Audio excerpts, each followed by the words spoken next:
And we say a very good afternoon to a man who used to support a party that's currently in power and is making a pig's ear of it. But Simon Danshuk has seen the light. A very good afternoon, Simon. How are you? Good afternoon, and congratulations to Rita and Gordon. 70 years, can you believe that? I mean, I think you and I have got about 11 marriages between us, and we don't total about 7 years, to be honest, do we, Danshuk, to be fair? No, exactly. I was going to say, I struggle to make 7 months. That's my boy. Yeah, the Diego Jota thing. I think it puts into perspective so much, but it doesn't. It doesn't put. It puts a dampener, obviously, on many things, but it highlights the need to kick back on some of this stuff. Can I just, as a former Labour MP, again, I mean, the most unedifying couple of days. Obviously, we had that absolute debacle in the Commons on, I think it was Tuesday night, about the welfare bill. In the end, the bill was pointless, right? And then we saw that really unedifying scene yesterday where Rachel Reeves, the Chancellor, was basically crying her eyes out. Apparently she did a bad day, it was personal, then it was an argument with the Speaker. The markets were spooked, the pound lost money against the dollar. People were going, what, she's in charge of the fiscal things. Everybody was saying, you've got to be nice, we've got to be kind. We were getting thousands of messages saying, well, she wasn't very kind to pensioners, was she? She wasn't very kind to waspy women and all that. And so, you know, there was that. Today, what is it with Keir Starmer? He says, I'm sorry, I didn't notice she was crying, as the pair hug at an NHS event. Is there anything inside him? What is he? Is he some sort of computerised moron? Well, exactly. I mean, the idea that he wouldn't have noticed, he was sat directly next to her, and she was sobbing away for quite some time. I watched it live, and you could quite clearly see what was going on. She was very upset from the moment she sat down, or very soon after. We won't. I don't think we'll ever find out, or not for a long time, what caused her to get so upset.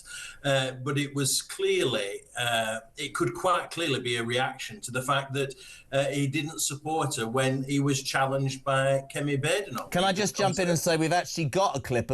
She's come out today, and this is what actually Rachel Reeves said about crying in the Commons yesterday. Have a listen, so have a watch. Clearly, I was upset yesterday, and everyone could see that. It was a personal issue, and I'm not going to go into the details of that. But my job as Chancellor at 12 o'clock on a Wednesday is to be at PMQs next to the Prime Minister, supporting the government, and that's what I try to do. I guess the thing that maybe is a bit different between my job and you know, many of your viewers is that when I'm having a tough day, it's on the telly, and most people don't have to deal with that. Simon, at the risk of me being thrown off this channel, I'm going to say something, and I'm going to credit Sam, the button boy, because he's brilliant. Has somebody tied up her tear duct? She looks like she's had surgery overnight, man, or her face is so full of makeup. She looks as bad today as she did yesterday. I'm sure it is a personal matter.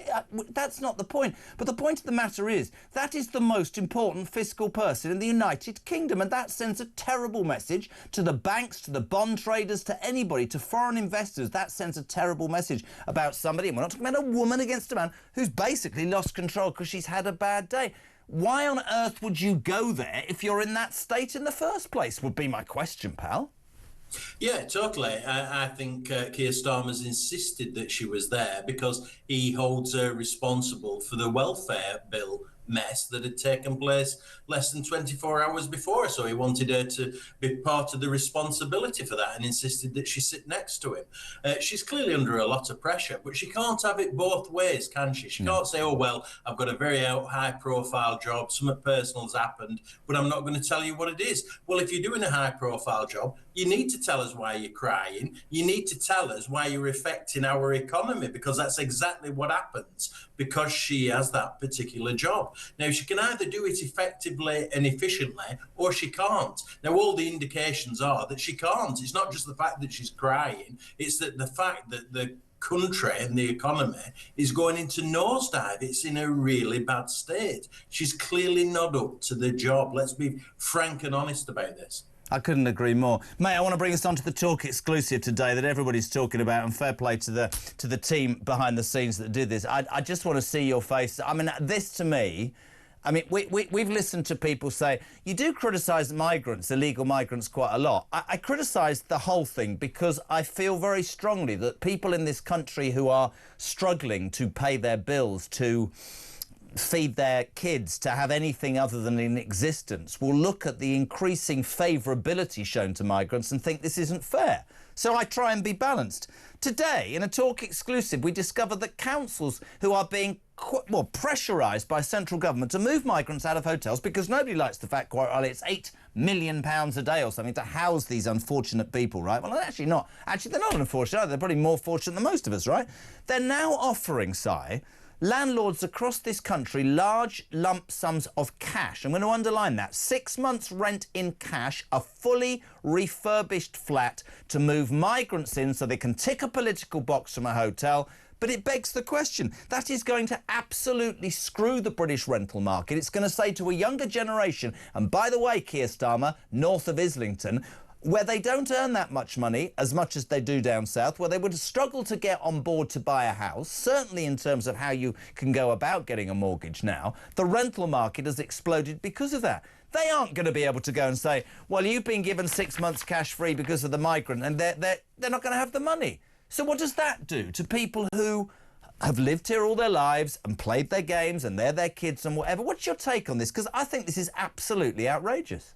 I think it's outrageous. And if you go one step back, the reason that many people are privately renting now is because we've had immigration far too high for far too long, and there aren't enough houses. So the ability to buy a house has become so much more difficult. Social housing, the building of council housing, is effectively come to a halt, or has got clogged up with immigrants already. So we've allowed far too many people to come into the country for far too long, and it's pushed indigenous people into private sector housing for a much longer period of time. And now, to top that off, you've got a government committing a political fudge, moving illegal immigrants out of hotels into private rented, and that's going to squeeze those that are already in that sector. I mean, it is outrageous. I mean, it's almost beneath contempt. Then I sit there, because I love talking to you, and I'm thinking to myself, so not only are you screwing with the British rental market and affecting the indigenous population, as you quite rightly said, but the refurbs and the lump sum of cash is going to presumably come from our increased council tax bills, when we were told vehemently during the election campaign by Sir Keir Starmer that was never going to happen.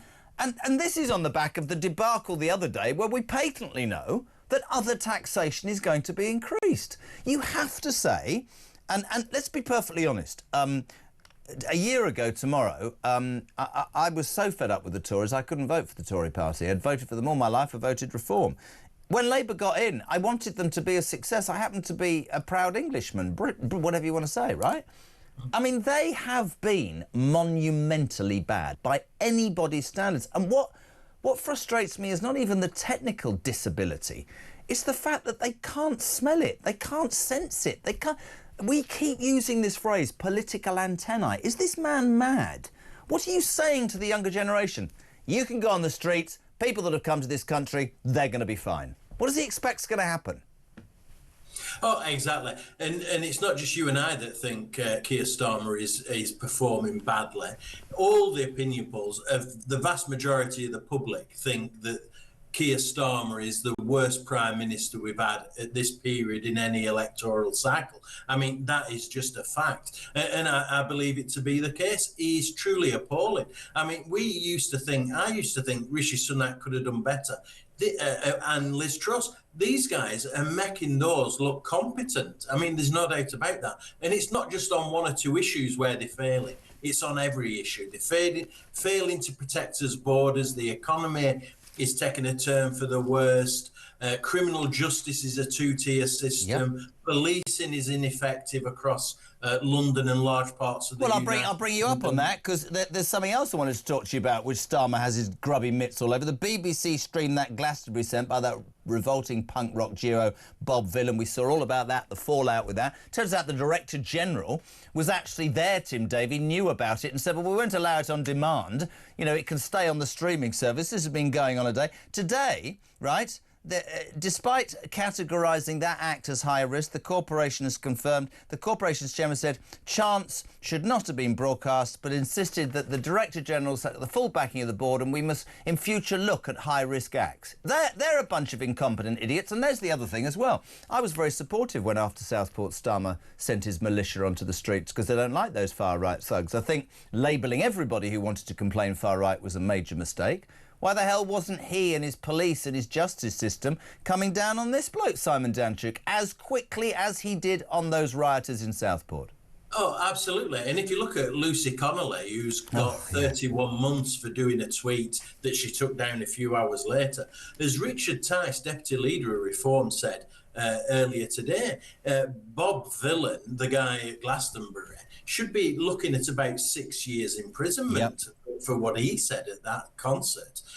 Let's see if that materialises. I suspect it won't, because Glastonbury, as we know, is for the lovies and the so-called do-gooders on the left of British politics. So it'll almost be accepted. But this is the two-tier system that people are having to live through, and people are getting rather angry about it. And I can't blame them, to be honest. Can I ask you two questions before I let you go? And we love having you on. Always welcome. Do you recognise the party that you once represented, the Labour Party? No, that's the reason I've moved. People often say, why have you gone from Labour to Reform? Illegal immigration is a big part of that. There's no doubt about it. It's unacceptable. But this isn't the Labour Party. This is some North London left-wing elitist group that's taken over the Labour Party. I'd be ashamed to be a member of it, to be quite frank. It's really interesting, isn't it? Because the Labour Party was set up for working people. And that soundbite from the last election from Starmer, it's about working people. It's about growth. Well, you destroyed the growth by destroying businesses with NI and workers' rights. And then I don't know, and I'm being completely straight, people will go, what, you know working? Yeah, I don't know loads of working class people. I spend so much of my time in Newcastle. Not one of them would purport to have anything to do with the Labour Party. They don't think, they say exactly what you say, Si. You know, actually, these people haven't been north of Watford Gap. They've got no idea. The frightening prospect raised its ugly head yesterday. Orange could end up in number 10. Yeah, they're all positioning themselves, aren't they? Andy Burnham is looking to make a comeback. I'm going to say something about Andy Burnham that some people might disagree with. They paint him as some sort of messiah. Was he aware of the Rochdale grooming gangs? Was he not aware of some of that going on? Should he not have been a bit more forceful on that over the years, or am I missing the point? Well, he did have an inquiry as mayor, but it wasn't as effective or as efficient as it should have been. Some would say it was a whitewash, in actual fact. But I'm not a fan of Andy Burnham. I think he's a chameleon. He started off as a Blairite, then he went towards Corbyn. He's on the soft left now. I mean, he will do anything to try and become leader and prime minister. But they're all jockeying for position, as you say. Angela Rayner, Sadiq Khan has said he won't stand again. He'll be hoping to make. I'm saying this publicly. If Sadiq Khan I am leaving this country, which will please a lot of people who listen to this. That would be the end of my life. Listen, really great to have you on, mate, and it's just a really good view. I mean, you know, we sit here some days and we hear stories like this Talk exclusive today, you know. Cash to landlords and a free refurb to house migrants. We hear that migrants who cross the channel into the UK, a survey today, are 24 times more likely to go to prison than Brits. We're really on the precipice, and we love your honesty on the show. Thank you so much indeed. The excellent Simon Danczuk, former Labour MP, who saw the light